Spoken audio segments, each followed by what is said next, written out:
Otep Lmr here for Loudmouth Radio, Mobile Diary. I got a couple things I want to talk about today. One is Rick Santorum claiming that President Obama is a snob because he wants all Americans to have access to a college education. Well, first thing you have to know is that Rick Santorum has a college education. In fact, he has more college degrees than the snob President Obama.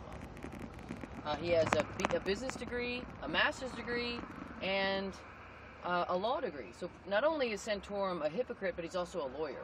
So, which usually the conservatives hate. But Rick Santorum doesn't stop there about education. He also believes that the devil possesses school books, that Satan lives inside the curriculum. This man is obviously out of his mind.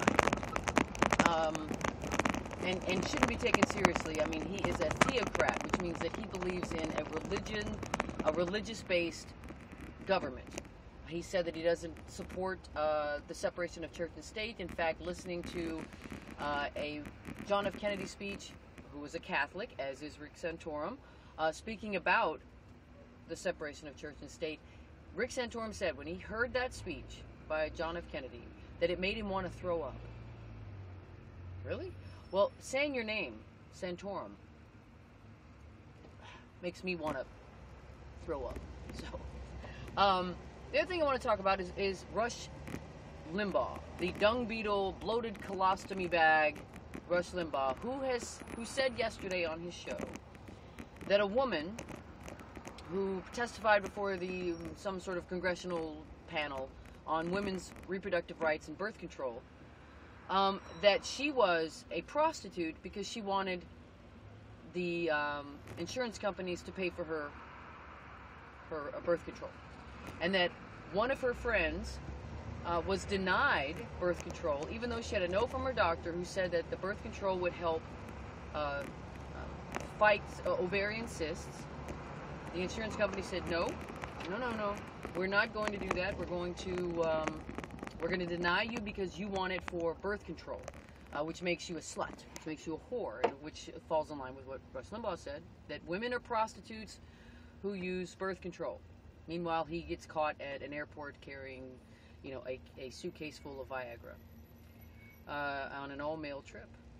Something to think about. So this woman who has a friend who needed birth control to help fight ovarian cysts, ends up getting what?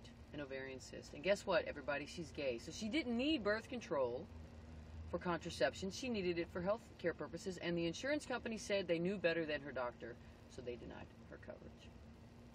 Now, Rush Limbaugh and his ilk, the other dung beetles in the Conservative Party who have waged this really strange war on women, which it is. He's calling them feminazis. He doesn't believe that we should have the right over our own bodies.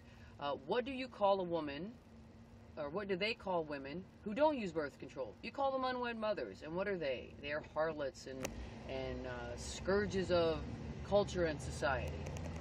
You can't win with these people. They possess a level of invincible ignorance that we will never ever be able to fully understand because it's beyond the scope of rational thinking. So to sum it up, Rick Santorum believes the devil has possessed school books and that President Obama is a snob because he wants you to go to college, even though Rick Santorum went to college, went to state colleges and public schools,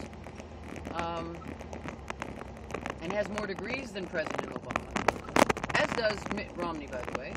And Rush Limbaugh believes that women who use contraception are hookers. There you have it.